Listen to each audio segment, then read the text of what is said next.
Studies show that too much time on social media apps can be linked to anxiety and depression. I would be on set working, I'd come and sit in my chair and just scroll. Surgeon General is issuing a new warning about social media and its impact on teens. Everything they're doing online is being watched, is being tracked.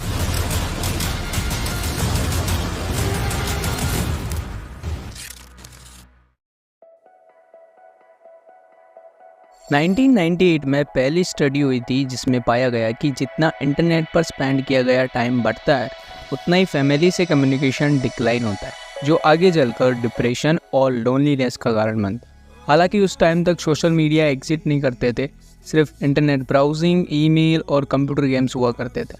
इसी वजह से proper investigation हो नहीं पाई थी। फिर 2004 में एक 23 साल के हार्वर्ड स्टूडेंट ने लॉन्च किया फेसबुक, जिस पर सिर्फ 24 घंटे में 1200 लोगों ने साइन अप कर लिया।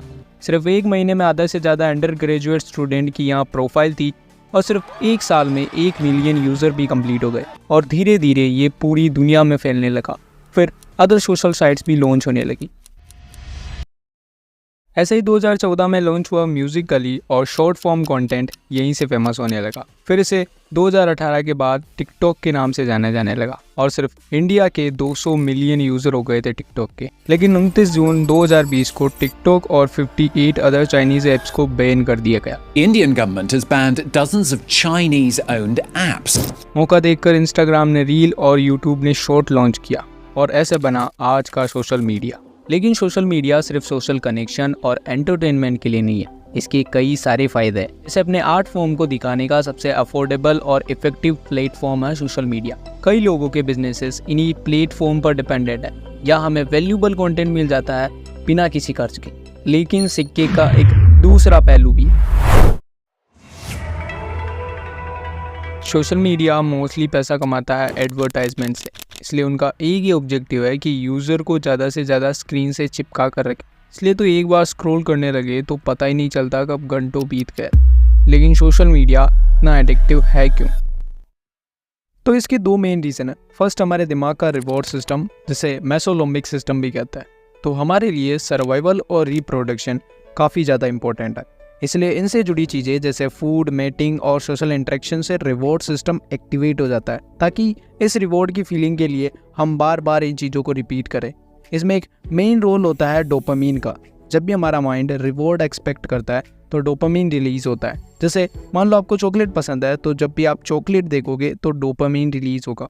अब भले ही वर्चुअल वर्ल्ड में, पर सोशल मीडिया में भी सोशल इंटरेक्शन तो होता है। इसके अलावा भी सोशल मीडिया में डोपामीन वाला कंटेंट भरा पड़ा है और इसी डोपामीन के लिए हम बार बार सोशल मीडिया नेटवर्क्स पर आते हैं। सेकंड रीज़न है इन प्लेटफॉर्म्स का हुक्ड मॉडल।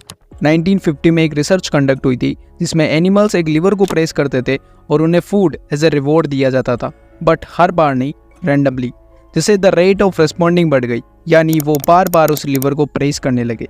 सेम ऐसा ही कुछ होता है कसिनो की स्लॉट मशीन में, जहाँ रैंडमली रिवॉर्ड दिया जाता है, इसलिए वो इतना एडिक्टिव है। और सोशल मीडिया भी ऐसा ही एक मॉडल है जहाँ हर बार नए वीडियोज़ आते हैं और इसलिए इन ऐप्स के आइकन भी इतने बोल्ड और वाइब्रेंट कलर्स के रखे जाते हैं। नोटिफिकेशन बबल भी इसलिए रेड कलर के रखे जाते हैं ताकि ये हमें अट्रैक्ट कर सके। क्योंकि इन प्लेटफॉर्म्स की प्राइमरली अर्निंग एडवर्टाइजमेंट से होती है, इसलिए ये यूज़र को रेलिवेंट ऐड डिलीवर करने की कोशिश करते हैं।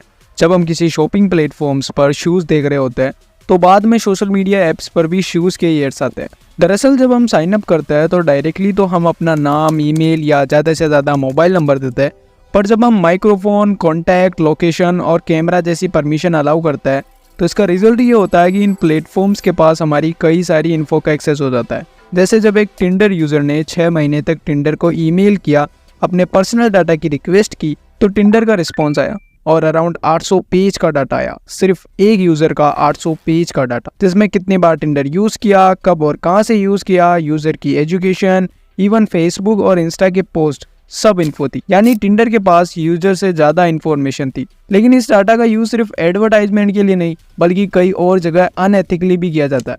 ऐसा ही एक स्कैंडल हुआ था जिसमें फेसबुक ने अपने यूजर्स का डाटा एक कैम्ब्रिज एनालिटिक कंपनी को दे दिया। इस कंपनी को प्राइमरली एक राइट विंग का डोनर ओन करता था। फिर इस डाटा को इलेक्शन में लोगों को मैनिपुलेट करने के लिए यूज किया गया और अक्सर सोशल मीडिया प्लेटफॉर्म पर ऐसे आरोप लगते रहते। लेकिन ये कहानी यही खत्म नहीं होती। सोशल मीडिया का सबसे बुरा असर पड़ता है हमारी मेंटल हेल्थ पर, जहाँ ये कई तरीके से हमारी मेंटल हेल्थ को डिस्ट्रॉय करता है। सबसे पहले ये हमारी स्लीप को डिस्टर्ब करता है।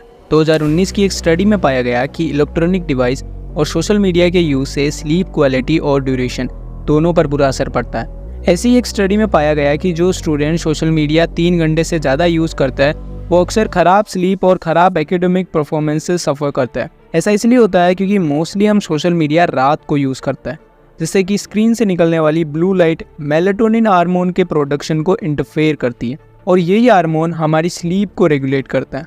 अब यहाँ सिर्फ सोशल मीडिया अकेले इन प्रॉब्लम्स का रीज़न नहीं है, बट ये ख़राब सिचुएशन को और ख़राब कर देता है। सेकेंड, ये सेल्फ डाउट को इंक्रीज़ करता है। सोशल मीडिया प्लेटफॉर्म पर अक्सर लोग अपनी लाइफ के एक बेहतर हिस्से को ही दिखाते हैं। इवन एक कपल ने तो अपनी लेविश लाइफ दिखाने के लिए चोरी तक कर ली, लेकिन हम उन्हीं बेस्ट मोमेंट को देखकर सोचने लगते हैं जिंदगी हो तो ऐसी हो। जैसे शशा ने बताया कि एक लड़की को ईटिंग डिसऑर्डर है और ये बात शशा को पता है कि उसे कितना सफ़र करना पड़ता है, लेकिन जब भी वो लड़की अपनी बीच की फ़ोटोज़ पोस्ट करती है तो शशा काफ़ी जेलस होती है। वो भी वैसा बनना चाहती है। फोटोशॉप, मेकअप, अच्छे कैमरा और लाइटिंग से इनहेंस फोटो को देखकर हम भी वैसा बनना चाहते हैं। इसी एस्थेटिक ऑब्सेशन के कारण कॉस्मेटिक सर्जरी मार्केट में 7.2% की एनुअल ग्रोथ रेट है। एक स्टडी में पाया गया कि सर्जरी करवाने आए 816 लोगों में से 48% लोग सोशल मीडिया से इन्फ्लुएंस है। और प्रॉब्लम तब और बढ़ जाती है जब हम इसे ओवर कंज्यूम करने लगते हैं।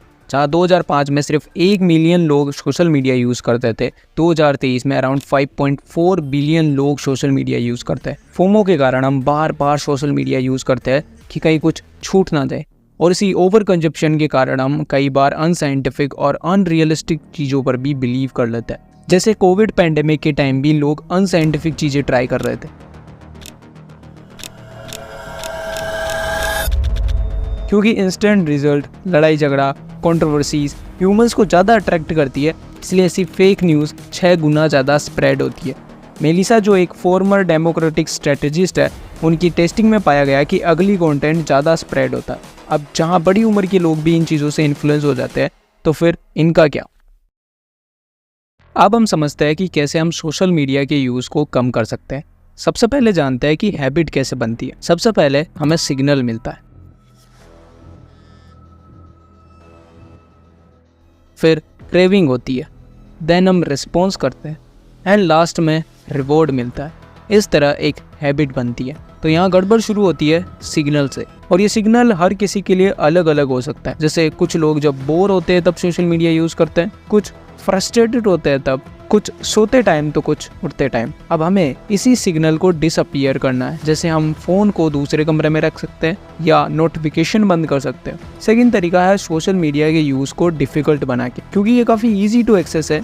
या तो आप यूज़ करने के बाद इन ऐप्स को डिलीट कर सकते हो, लॉग आउट कर सकते हो, कोई बड़ा और डिफ़िकल्ट पासवर्ड रख सकते हो ताकि आप उसे भूल जाओगे। देन जो रिकवरी का प्रोसेस होगा वो काफ़ी डिफ़िकल्ट होगा, और हमारा माइंड अक्सर डिफ़िकल्ट चीज़ों को टाल देता है। लास्ट बट मोस्ट इंपॉर्टेंट है सेल्फ कंट्रोल। कोई भी तरीका कभी काम नहीं करेगा जब आप अंदर से मजबूत नहीं होगे। साथ ही आप जेम्स क्लियर की एटॉमिक हैबिट भी पढ़ सकते हो।